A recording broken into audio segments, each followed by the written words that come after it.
Bonjour à tous, j'avais envie de faire une petite vidéo ce matin sur le thème, je suis un peu malade, c'est pour ça que j'ai un peu une sale tête, euh, remettre son pouvoir à l'extérieur, voilà, remettre sa souveraineté et son pouvoir à l'extérieur. Qu'est-ce que c'est le pouvoir? Le pouvoir, c'est vraiment un mot, je trouve, qui est hyper intéressant. C'est un mot sur lequel chacun devrait se pencher en fait, parce que pouvoir, c'est vraiment un mot de puissance, c'est un mot qui, pour moi, quand j'entends ce mot, ça me fait venir beaucoup de choses très positives, très réconfortantes et très négatives aussi, parce que ça me fait penser aussi à jeu de pouvoir. Donc il y a d'un côté jeu de pouvoir et d'un côté il y a pouvoir. Pouvoir, c'est la puissance, c'est la capacité, c'est vraiment mettre en manifestation une envie, une volonté, une nécessité. Et c'est ce qui nous est demandé quelque part dans cette vie. Et pour autant, il y a des fois, on pense que vouloir c'est pouvoir, et ça peut être une énorme arrogance, une énorme vanité, et quelque chose de détourné quelque part, parce que si dans mon intention profonde, le vouloir c'est pouvoir, c'est sur quelque chose qui n'est au service de rien à part mon propre désir personnel, en ne prenant en compte rien de ce qui est autour, et qu'il y a quelque chose de vraiment relié juste à ma propre gueule dans l'histoire. Je dis pas qu'il faut pas faire il faut pas faire des choses qui sont reliées qu'à soi. Non, se faire des plaisirs personnels, c'est tout à fait sain, mais ça dépend de quoi on parle, sur quel sujet. Bon, je m'éparpille. Le mot pouvoir. Le mot pouvoir, c'est vraiment qu'est-ce que je considère qui est possible si je vois que je l'ai perdu, mon pouvoir. Qu'est-ce que je fais en général? Est-ce que je vais le chercher en passant par-dessus certaines limites, c'est-à-dire en comme ça, en faisant un peu l'anguille sur je contourne les choses? Est-ce que je vais le chercher avec la force? Est-ce que je vais le chercher euh, à l'intérieur? Est-ce que je considère que quelqu'un m'en prive alors que parfois je suis tout simplement pas connectée au pouvoir qui est directement accessible en moi, de par mes ressources que je ne connais pas, de par le simple fait que j'existe, et que le fait de simplement exister fait de moi quelqu'un de pouvoir, de digne en fait. Cette simple être humain, ça veut bien dire ce que ça veut dire être humain, c'est pas faire humain, même si on est des êtres d'action, c'est être humain. Le pouvoir, il est à l'intérieur de moi. À partir du moment où j'oublie ça, je vais me faire embarquer. Ça veut pas dire non plus que... c'est toujours pareil, c'est toujours tellement de nuances à mettre en fait. C'est là que je vois que le curseur... mettre le curseur, c'est la chose la plus intéressante qu'on puisse apprendre, je pense, réussir à apprendre à observer et à mettre le curseur. Quand on pense en fait qu'on n'a pas le pouvoir, qu'on n'a pas son pouvoir personnel, parce que si je mets le pouvoir, ça sous-entend genre que quelqu'un d'autre l'a. Moi je l'ai pas et que quelqu'un d'autre l'a. Donc mon pouvoir personnel, quand je n'y suis pas reliée, forcément je vais aller rentrer dans des jeux de pouvoir sans cesse. Et je vais avoir l'impression de rendre justice, je vais avoir l'impression de remettre les pendules à l'heure, je vais avoir l'impression de remettre de l'ordre. Mais si tout ce que je fais, je le fais sans avoir conscience que d'office, j'ai mon pouvoir personnel, alors forcément, de toute façon, ça va être que des jeux de pouvoir dans tout, absolument dans tout. Alors quand je vais avoir l'impression d'être le gagnant, ça va être l'euphorie en moi. Et mes hormones, elles vont s'exciter dans le bon sens du terme. Ça va être, voilà, ça va être le grand sentiment d'exister, d'avoir de la valeur, etc. Mais si le jeu de pouvoir, il se retourne contre moi et que cette fois-ci, c'est pas moi qui gagne, alors là, ça va profondément bien m'énerver. Je vais au fond me sentir perdant, je vais me sentir une merde. Donc il va vite falloir que je compense en fait. Il va vite falloir que le curseur il remonte. Mais je vais pas aller chercher comment faire remonter le curseur via des ressources en moi, en interne, puisque moi je ne sais pas que j'ai mon pouvoir personnel. J'ai oublié cette donnée. Et forcément, c'est pas à l'école qu'on nous apprend ça. En général, c'est pas nos parents qui nous l'apprennent non plus, parce qu'eux-mêmes, ils ont pas été au courant. Ils le sont peut-être même pas encore. Et puis, il y a tellement de récupération un peu New Age, un peu béni oui-oui, un peu qui sont mal comprises en fait. Il ne s'agit pas de rentrer dans le positivisme, il ne s'agit pas de se croire capable de tout, parce que justement, c'est cette observation de nos limites, c'est cette observation de cette forme d'humilité en fait qui nous fait gagner ce pouvoir personnel. C'est le pouvoir personnel, selon moi, j'aurais du mal à l'expliquer comment, mais il passe par une profonde humilité. Je crois que je peux agir le mieux pour moi et dans le monde quand j'accède à l'humilité. Je suis tout petit quoi. Et en même temps, le fait d'accepter, de reconnaître que je suis tout petit, arrête de me faire comme ça rentrer à vouloir être Goliath parmi plein de gens, comme si c'était une baston générale sur cette planète. Et parce que quand j'allume la télé, c'est ça que je vois. Alors qu'en fait, regarde, autour de toi, il y a plein de choses possibles à vivre dans ce monde. En fait, t'es pas obligé de passer ta life à faire la guerre. Et c'est pas sous prétexte qu'il y a la guerre quelque part que toi, tu dois te sentir suffisamment coupable pour entrer aussi en guerre, pour ne pas te sentir l'être humain qui, putain, merde, moi je fais pas la guerre. Je suis pas des leurs, quoi. La loyauté. Bah non, on a le droit, hein, on a le droit de... le droit de pas faire la guerre en fait, en vérité quoi. Alors après la vie fait qu'il y a un peu de fight, je veux dire on se taquine, voilà, la taquinerie dans la vie c'est pas vraiment un problème, c'est plutôt sympa, ça dépend d'où ça part et avec quel fond, je veux dire il faut bien de l'humour, il faut bien se marrer, mais se marrer en détruisant quelqu'un, voilà, là c'est vraiment profondément pour moi manquer de son pouvoir personnel. Je sais pas, je voulais faire une vidéo là-dessus, je suis partie un peu de ce qui m'animait, donc je sais pas trop où ça m'emmène, où ça nous emmène. En fait, il y a aussi une chose intéressante par rapport au pouvoir, c'est que il y a une vraie différence entre la force et le pouvoir aussi. Parfois on pense que le pouvoir c'est la force. Et je pense qu'à certains moments de nos vies, le vrai pouvoir, c'est de lâcher, c'est savoir relâcher, quoi, savoir laisser, comment dire, tout ce truc auquel on s'accroche, là, on s'accroche pour réparer des choses, on s'accroche pour éviter des choses, pour éviter de vivre des sentiments, des ressentis, ça s'appelle les objectifs de survie. Au niveau si je le retranscris en langage système nerveux, et j'en étais où, j'ai perdu le fil. Ouais, je perds mon... Je sais plus. Je prends une seconde pour me reconnecter. Ça y est, j'y suis. C'est lâcher prise, c'est-à-dire, à un moment donné, si la tasse elle est pleine, je ne peux pas y mettre autre chose que ce remplissage incessant et ces ruminations.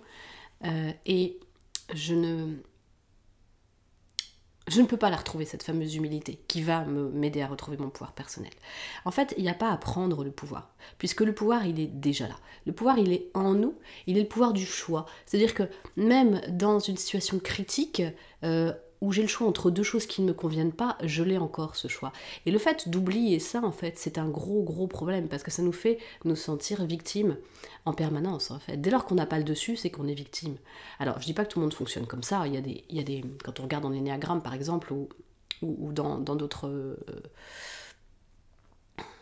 modèles qui nous aident à mieux nous comprendre, à mieux saisir nos mécanismes sous-jacents et la manière dont notre mental filtre l'expérience, vraiment, on voit bien que c'est pas... Tout le monde ne fonctionne pas pareil, mais c'est assez sociétal quand même ce truc-là. C'est assez sociétal, assez occidental. de ne pas aimer perdre, quoi. Comme si je perds tout, tout s'effondre, il n'y a plus rien, il reste plus rien en moi. Je perds, il n'y a plus rien, c'est comme s'il y avait plus de matière, donc je dois récupérer la matière. Et voilà, mais je reviens à ce que je disais au début, je vais pas faire une vidéo très longue en fait, hein. C'est juste un petit flash d'inspiration pour vous qui écoutez. Ouais, à qui vous l'avez laissé votre pouvoir en fait, parce qu'il est là, hein. Si vous avez l'impression de ne plus l'avoir, c'est parce que simplement vous n'êtes pas relié à la bonne chaîne, vous n'êtes pas branché au bon canal. Le pouvoir, il est déjà là. C'est parce qu'on a oublié qu'il est là, qu'on a besoin d'essayer de le conserver à tout prix à travers des actes de guéguerre et de jeux d'ego en permanence. Alors, c'est compliqué de passer de jeux d'ego comme ça dans nos fonctionnements à d'un coup d'un seul plus de jeu d'ego, hein. Je pense que, comme tout processus, le plus intéressant à faire avant d'essayer de bouger quoi que ce soit, c'est d'observer humblement, authentiquement, sincèrement, avec un grand courage, parce que c'est pas toujours marrant d'aller voir ces zones d'ombre. Surtout quand on s'est raconté des histoires sur soi depuis tellement longtemps et on aime bien les histoires auxquelles on s'est accroché. Soit c'est des mauvaises histoires mais on s'y accroche parce qu'on peut brandir notre statut de victime, soit des belles histoires, ce qu'il nous faut brandir notre pancarte de héros, et en fait au final ni victime ni héros, quoi. Il faut se remettre dans le vivant. Le vivant il bouge tout le temps, un jour t'es le héros, le lendemain t'es la victime, mais ça dure une seconde en fait. Sortir de ça, sortir du héros et de la victime, aller s'observer avec amour en fait. Qui c'est qui vit à l'intérieur de moi? Il y a plein de mécanismes que j'ai mis en place. Est-ce que je peux aller les regarder juste avec envie de découvrir c'est qui le personnage? J'aime bien Franck Levé, il dit toujours c'est qui le bonhomme? C'est qui le bonhomme avec qui je fais toute ma vie, avec qui je vais toute ma vie là? Ben oui, parce qu'il y a un personnage qu'on s'est construit, on s'est construit sur tellement de choses. Et on ne le voit pas des fois, mais on se raconte une histoire sur nous en permanence, en fait. Juste, on est des humains, on a notre unicité, on a notre spécificité. Et surtout, justement, le but, c'est d'essayer de ne pas laisser cette uniformisation prendre le dessus. Et en même temps, nous sommes tous logés à la même enseigne. On a tous des emmerdes, on a tous des défis. Ils sont pas tous les mêmes, mais c'est ça qui pourrait être chouette, c'est tiens, dans quel défi je me suis embarquée, moi? C'est quoi le truc contre lequel je lutte en permanence? C'est quoi que j'essaye d'éviter en permanence? C'est quoi mes focus? Sur quoi je mets le focus? Il existe plein de sujets dans cette vie, plein de manières de fonctionner. Il existe des multitudes de visions de la vie, de manières de voir la vie, de traverser cette vie, de faire qu'est-ce qu'on fait de nos mains, qu'est-ce qu'on fait de notre bouche, qu'est-ce qui sort de notre bouche, qu'est-ce qu'on donne, qu'est-ce qu'on reçoit, est-ce qu'on sait recevoir. Enfin, toutes ces choses-là, c'est les vraies choses de la vie, quoi. Et si t'es plus occupé à aller regarder ce que fait le voisin, à essayer d'avoir le dessus et la raison sur lui, c'est compliqué. Et on est dans l'ère il faut absolument avoir une opinion sur tout, il faut pouvoir choisir un camp, immédiatement, cash, là. Mais c'est tellement simpliste, c'est une catastrophe en fait. C'est comme ça qu'on évite de se rencontrer soi-même. Parce que dans ce cas-là, qu'est-ce qui se passe quand on fonctionne comme ça avec soi-même? C'est pas compliqué, hein. Un jour on s'adore, on est vraiment quelqu'un de trop génial, on avait vu juste, qu'est-ce qu'on est intelligent, qu'est-ce qu'on est fin, qu'est-ce qu'on est bon, qu'est-ce qu'on a tout compris. Et puis le lendemain, dans le jeu de pouvoir, on se retrouve le perdant, ou on se retrouve celui qui finalement, en ouvrant sa gueule, il se retrouve bien emmerdé, il se retrouve avec un bon tas d'emmerdes, etc. Là d'un coup on devient la grosse merde. On n'est qu'une grosse merde, on vaut rien, on n'est pas capable de faire quoi que ce soit, mais qu'est-ce qu'on est con. Et voilà, on va se pourrir. En fait, soit on se kiffe, on s'adore, soit on se pourrit. C'était dans un sketch de Blanche Gardin qu'elle avait. Elle avait énoncé ça. L'humain, il est vraiment mégalomane. Enfin, c'est voilà, où je m'aime, où je me déteste. Je ne suis qu'une ordure, ou alors je suis un génie. Non, du tout, on est les deux. Mais en fait, surtout, on s'en fout. Génie ou merde, en fait. L'important, c'est la consistance de ce que je suis, de mes mécanismes, la consistance de là où j'en suis. En fait, parce que si on sort de ces considérations de je suis une grosse merde ou je suis un génie, pour pouvoir se rehausser ou sortir de cette culpabilité parce qu'on s'est rendu compte qu'on était allé un peu trop fort dans l'arrogance, si on sort de tout ça, qu'on décide quand même une bonne fois pour toutes que voilà, on n'est ni un génie, ni un héros, ni une grosse merde, ni une victime, voilà. On oublie ces mots-là. Dès qu'on commence à se ressentir comme ça, tiens, je suis là-dedans. Ok, qu'est-ce qu'il y a au-delà? Et je vais me rencontrer avec honnêteté, et je vais m'aider des gens que j'aime et en qui j'ai confiance, si tant est qu'il en est, mais je vous le souhaite.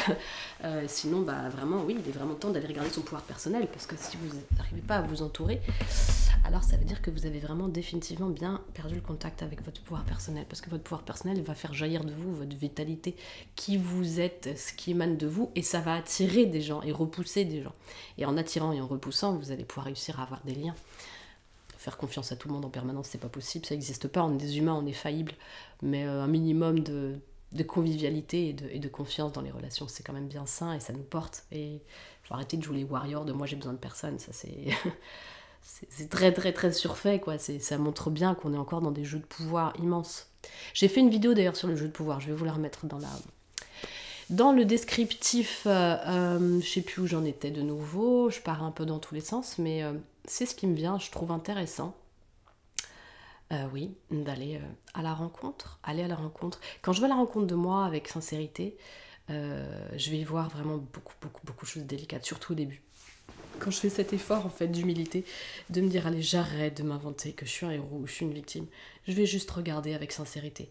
Là où je suis vraiment méga triste, là où je suis vraiment méga reconnaissant, là où je suis vraiment méga dégoûtée, là où je suis vraiment dans une telle envie de contact, voilà, plutôt que de jouer celui qu'on n'a rien à foutre. Enfin, voilà, dans tous ces aspects, c'est quoi ce qui se passe en vrai pour moi? Plutôt que de faire celui qu'on n'a rien à foutre, bah, je suis dégoûtée. Ouais, j'ai le droit en fait, ça me traverse.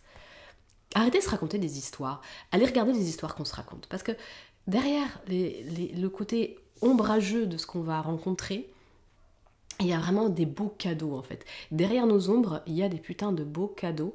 Et il n'y a que en allant regarder avec une grande humilité et un grand courage, il en faut, je l'admets, il en faut, parce que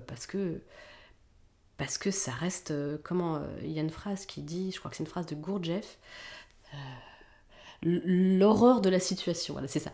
Il dit quand on va commencer à s'observer avec humilité, simplement d'aller à la rencontre de soi et de ses mécanismes, on constate dans un premier temps l'horreur de la situation. Et en fait, derrière ça, plein de belles choses peuvent fleurir.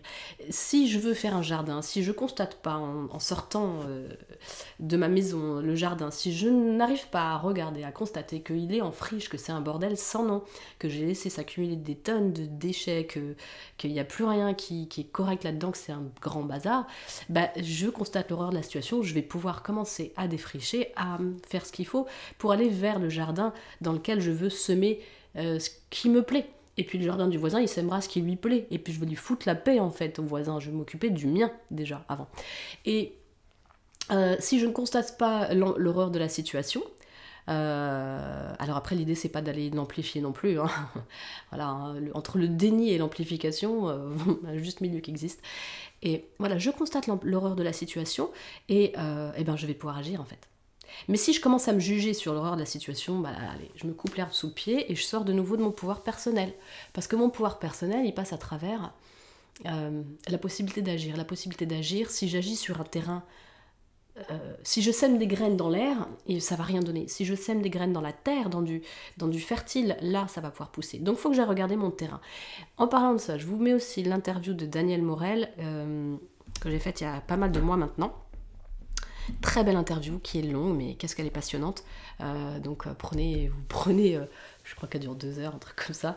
Vous prenez 2 bonnes heures devant vous, un petit chocolat chaud, un thé, un apéro, n'importe quoi, bref. Et puis vous posez avec lui, avec nous. Enfin, c'est surtout lui que j'ai interrogé parce que je trouvais sa parole très intéressante.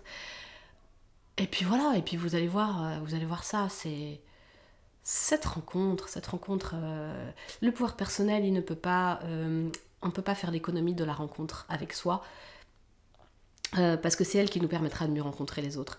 En se rencontrant soi, je peux vous le garantir, on a plus de facilité à aller pouvoir rencontrer les autres. C'est du vécu, c'est de l'expérience, je suis pas la seule à le dire. Et le problème, c'est que c'est toujours plus facile de rester sur la surface, quoi. C'est plus facile de rester sur la surface, de faire des constats et de se rassurer parce qu'on a raison, qu'on regarde les bonnes choses, qu'on entend les bonnes choses, qu'on a la bonne direction, tout ça. Enfin, la rencontre, il n'y a que ça, voilà. La rencontre avec humilité et on regarde. Et le fait de regarder ça avec amour, avec envie, avec avec une envie profonde d'aller découvrir, juste la curiosité, même sans vouloir aller agir dessus tout de suite, quoi. Cette curiosité vivante, c'est ça le premier pas, en fait. Parce que de la curiosité, je vais pouvoir ensuite agir, mais agir à partir de quelque chose de palpable, que j'ai pu voir et pas que je me suis raconté ou que j'ai imaginé. On se raconte un milliard d'histoires. Soit pour nourrir une victimisation, soit pour le côté héroïque, il faut sortir de ça. Je vous assure, il faut sortir de ça. Le temps est venu, et il faut sortir des jeux de pouvoir et il faut aller rencontrer son pouvoir personnel. On est capable de plein de choses. Il y a aussi des choses dont on n'est pas capable, parce que d'abord, avant d'être capable de ça, il va falloir se rendre capable d'autres choses. Il faut reprendre les choses au début, en fait, pas à pas. C'est ça le pouvoir personnel. Et rester dans les jeux de pouvoir, c'est se couper littéralement de la possibilité même d'entrer dans cette notion de pouvoir personnel, qui est pourtant un truc donné à chacun d'entre nous dès le départ, en fait. Et même aux plus démunis, il y a des gens qui partent avec des histoires... totalement, mais c'est une friche totale, quoi. C'est un carnage, et qui arrivent à se frayer un chemin à travers leur propre pouvoir personnel. À être, j'allais dire faire, mais oui, ça passe par le faire aussi, bien sûr, mais à être quelqu'un, on les sent, les gens qui sont. Il y a quelque chose qui émane d'eux. Et ben c'est ça le pouvoir personnel. Je vous laisse méditer là-dessus, vous n'êtes pas forcé d'être d'accord, je vous livre mes réflexions brutes telles qu'elles me viennent, c'est complètement improvisé, mais je pense que c'est vraiment un thème très important, le pouvoir personnel. Comment ça se fait qu'on se retrouve à voir les actualités où il y a des gens qui posent des actes et qui se retrouvent à dire mais c'est moi la victime. Je parle des procès de Mazan par exemple. Il y a des gens qui ont posé des actes de violence envers d'autres et qui se considèrent eux comme victimes et qui y croient fermement, quoi. Je pense pas que ce soit que des stratégies de défense, il y a vraiment des gens qui se croient victimes. Mais comment ça se fait que t'en es venu à faire quelque chose que toi-même, tu t'es même pas vu faire, quoi. T'as perdu ton pouvoir personnel, mon ami. Et quand on perd son pouvoir personnel, bah c'est là en fait où on est amené à... Tu m'as fait ça, je vais te faire ça, la vie m'a fait ça, bah moi je vais me venger comme ça, ou la vie m'a fait ça, je ne suis qu'une merde, alors moi je vais me détruire moi-même. Il y a plein de manières, plein de conséquences de cette sortie du pouvoir personnel. Et elles sont désastreuses envers les autres et envers soi-même, parce que soit on implose en soi-même et on se fait du mal, soit on explose envers les autres et on détruit les autres. Il y a des petites doses et il y a des grandes doses. Et quand ça arrive à des grandes doses, parce qu'on a largué complètement notre pouvoir personnel, très très ennuyeux. Donc ce mot pouvoir, il est intéressant. Franchement, méditez dessus, posez-vous, mais prenez une feuille, marquez pouvoir d'un côté, jeu de pouvoir de l'autre, pouvoir personnel de l'autre, et puis voyez ce qui vous vient. Faites une belle petite contemplation là-dessus. Si vous êtes resté jusqu'au bout à m'écouter, c'est peut-être parce qu'il y a moyen d'en faire quelque chose de tout ce que je vous raconte. Voilà, en tout cas, c'est pas la vérité, c'est ce qui me vient. Et puis voilà, merci de m'avoir écouté, tout simplement. Partagez si ça vous dit, abonnez-vous si ça vous dit, likez si ça vous dit. Pour moi, c'est toujours un plus, quoi. Voilà. Ciao.